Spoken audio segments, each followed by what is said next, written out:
Hello and welcome to another brand new episode of Learn English with Podcast. I'm Emma. And I'm Adam. It is wonderful to have you back with us, everyone. Today, we are diving deep into a topic that is universally relevant to every single human being on this planet. It doesn't matter who you are, where you live, or what language you speak. You spend approximately 1/3 of your entire life doing this exact activity. Yes, today we are exploring the fascinating, mysterious, and absolutely essential world of the science of sleep. Sleep. My absolute favourite pastime, Adam. If sleeping were an Olympic sport, I am quite confident I would win a gold medal. However, to be completely honest with you and our listeners, lately I've been facing a strange problem. Even though I spend 8 hours in bed, I've been waking up in the morning feeling absolutely exhausted, just as tired as when I first laid my head on the pillow. I honestly feel like an old smartphone with a broken battery. No matter how many hours you leave it plugged into the charger, the maximum battery level just won't go past 20%. Well, Emma, you are definitely not alone in this digital age. In fact, modern statistical data shows that millions of people around the globe suffer from poor sleep quality, waking up sluggish, irritable, and completely drained of energy. But before we break down the complex biological machinery behind why our brains and bodies desperately need this nightly downtime, I have today's mandatory quiz question ready for you. Are you prepared to test your scientific knowledge today, Emma? I am always ready, Adam. Bring it on. Let's see if my sleep-deprived brain can handle it. Excellent. Now, we humans like to think we have complicated lives, but animals have evolved some of the most bizarre and brilliant sleep patterns you could ever imagine. According to marine biologists and wildlife experts, which specific creature has the incredible ability to sleep with only half of its brain at a time, while the other half remains completely awake and alert? Is it A, the great white shark, B, the bottlenose dolphin, C, the sea otter? Oh, wow. Sleeping with only half a brain while the other half stays awake. To be perfectly frank, that sounds exactly like me during a particularly long and dry English grammar lecture. But looking at it seriously, from a survival perspective, I think dolphins live in dangerous waters and constantly need to stay aware of sharks and other predators. So, I am going to make an educated guess and choose B, the bottlenose dolphin. A brilliant and well-reasoned guess, Emma. But as always, we will keep our listeners in suspense and find out if you are correct at the very end of our programme. Fantastic. I will be waiting anxiously. Now, Adam, let's jump straight into the core of our topic and talk about what happens to us when we consistently fail to get enough high-quality rest. In the medical world, there is a very specific, formal term used to describe the condition of suffering from a severe lack of sleep. It is called sleep deprivation. Yes, sleep deprivation. To break this down for our English learners, the verb to deprive means to prevent someone from having something that they need or want. So, when you are deprived of food, water, or in this case, sleep, you are lacking a fundamental element of survival. When a person is chronically sleep deprived, their brain struggles to focus, their logical thinking becomes completely foggy, their ability to learn drops significantly, and their emotional stability goes out the window, causing massive mood swings.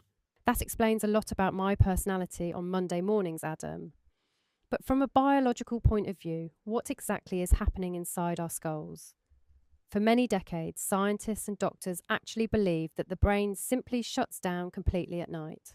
They thought that when we close our eyes, our brain turns off just like a desktop computer when you flick the power switch, entering a state of total emptiness and passive rest.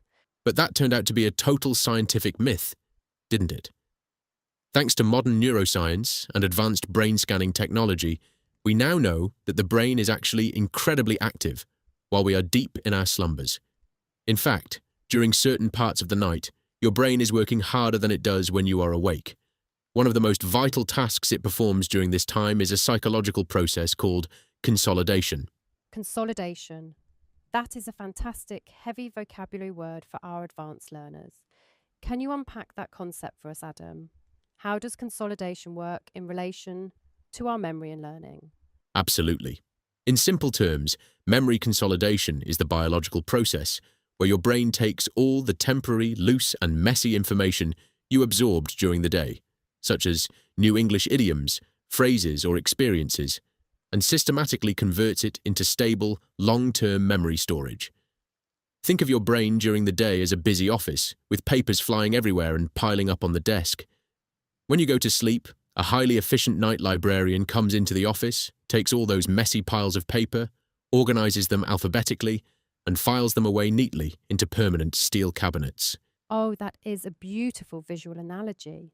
So, if our listeners spend 6 hours a day studying hard, memorizing vocabulary, and practicing grammar, but then they only sleep for 3 or 4 hours that night, the night librarian won't have enough time to do their job.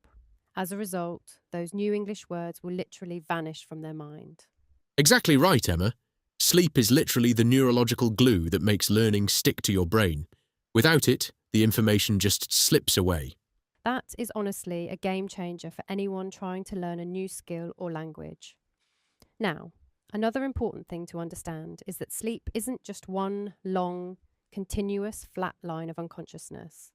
It moves in distinct waves and stages, doesn't it? In science, we refer to these repeating stages as sleep cycles. Yes, exactly. A standard, healthy human sleep cycle lasts approximately 90 minutes, and during a typical night, your body will transition through 4 to 5 of these cycles. Within each cycle, you move from light sleep into deep sleep, and eventually into a highly famous stage known as REM sleep. Emma, I know you are a bit of a science enthusiast. Do you happen to know what that acronym REM actually stands for? I certainly do, Adam. REM stands for rapid eye movement. This is an incredibly unique stage of the sleep cycle where, if you look closely at a sleeping person, you can actually see their eyeballs moving rapidly back and forth behind their closed eyelids. This is the exact stage of the night where our brain activity spikes, and it is the time when we experience our most vivid, colourful, and sometimes absolutely bizarre dreams. Spot on, Emma. Accurate as always. During REM sleep, your brain is doing emotional heavy lifting. It processes your feelings, your anxieties, and your daily experiences, helping you wake up emotionally balanced. But before you reach REM, you go through a stage called deep NREM, or non-REM sleep. This stage is all about physical repair and recovery. This is the exact window of time when your brain signals your body to release growth hormones, repair damaged muscles, heal physical tissues, and boost your immune system. In short, it is the ultimate natural mechanism to rejuvenate ourselves. To rejuvenate. Let's highlight that word for our audience. The verb to rejuvenate means to make someone or something feel or look young, healthy, vibrant, and full of fresh energy once again. So, when people buy expensive anti-aging face creams or energy drinks, they are trying to achieve what a good night of deep sleep does absolutely for free. Sleep is literally a natural, built-in health and beauty therapy. It truly is the best medicine. But unfortunately, modern 21st century life, with all its amazing technology, is making it harder and harder for millions of individuals to reach these deep, healing stages of sleep. A massive percentage of the global population now suffers from a chronic, frustrating inability to fall asleep or stay asleep through the night. In medicine, this sleep disorder is known as insomnia. Insomnia is truly becoming a silent modern epidemic, Adam. Sleep psychologists and neurologists have pointed out that one of the biggest triggers for modern insomnia is the artificial blue light emitted by our high-definition televisions, tablets, and smartphones. When we lie in bed scrolling through social media right before trying to sleep, that blue light enters our eyes and literally tricks our brain into thinking that it is still bright daytime. Consequently, the brain stops producing melatonin, which is the essential natural hormone responsible for making us feel sleepy. Wow! So, our previous podcast episode about the importance of a digital detox and creating a tech-free zone in the bedroom is directly connected to curing insomnia and allowing our bodies to rejuvenate. Everything is linked. If you want your brain to function at 100% capacity, you absolutely must learn to disconnect from the digital world before bed. I couldn't agree more, Adam. It's all about protecting your health.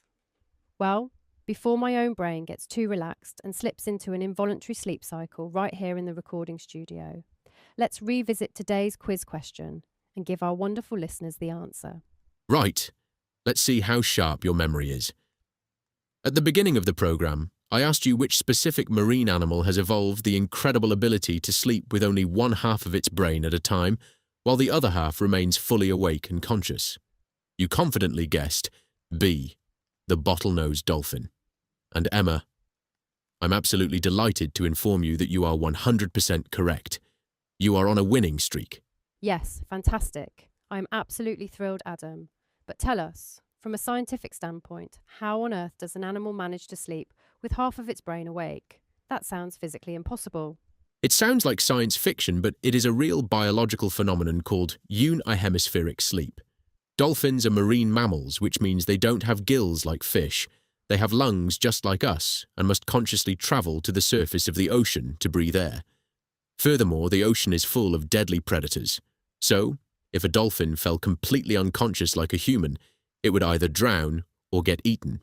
To solve this, one half of their brain shuts down to rest, while the active half controls their swimming, reminds them to breathe surface air, and keeps one eye wide open to watch for danger. After a few hours, they simply switch sides. That is absolutely mind-blowing, Adam. Nature never ceases to amaze me. Sadly, we humans definitely did not inherit that ability, so we cannot safely study English with one half of our brain while the other half sleeps. We need both hemispheres of our brain to rest completely. Now let's take a look at the useful, advanced vocabulary words we have gathered from today's scientific discussion. First on our list today, we had the term sleep deprivation. This is a medical condition resulting from a chronic lack of sufficient sleep, which severely compromises your cognitive functions, immune system, and emotional health. Second, we discussed the noun consolidation. In cognitive psychology, memory consolidation refers to the essential process where the brain stabilizes temporary short-term memories and transforms them into permanent long-term knowledge. Third, we mentioned sleep cycles. These are the recurring 90-minute biological patterns consisting of light sleep, deep slow-wave sleep, and dreaming sleep that our bodies experience multiple times throughout the night. Fourth, we highlighted REM sleep, which stands for rapid eye movement sleep. This is the highly active, high brain frequency stage of the sleep cycle, where our eyes move rapidly and our most vivid dreams take place. Fifth, we use the beautiful verb to rejuvenate. This means to restore someone to a youthful, vigorous, healthy, and high-energy state. And finally, number 6 was insomnia. This is the formal medical classification for a sleep disorder characterized by a persistent and chronic difficulty in falling asleep or maintaining continuous sleep. And that brings us perfectly to the conclusion of this extended, extra deep episode of Learn English with Podcast. We hope this episode helps you understand your brain a little better. So, dear listeners, do your brain a massive favour tonight. Turn off your smartphones, close your laptops, dim the lights, and give your mind the deep, uninterrupted rest it deserves. Your long-term memory will thank you tomorrow. Goodbye, everyone. See you next time.